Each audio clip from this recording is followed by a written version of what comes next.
Question that I have, because we hear about China, we hear about Russia, we hear about all these things.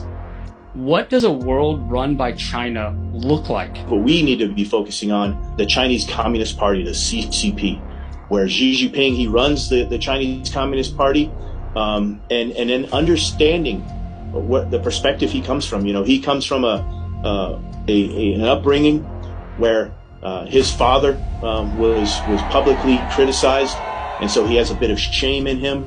He comes from an upbringing where his sister took her own life.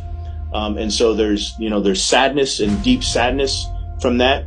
And then he comes from a background where he applied to be a member of the Chinese Communist Party 10 times until he finally got in.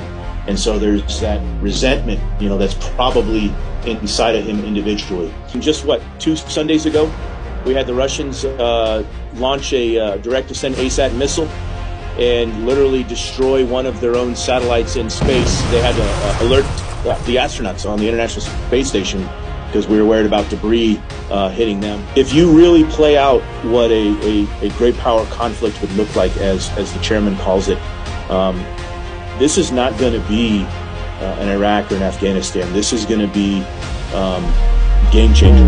Millions, hundreds of thousands, millions, if not even more, are dead and potentially dead instantly. I just hope we don't get to a part where this is Terminator 2.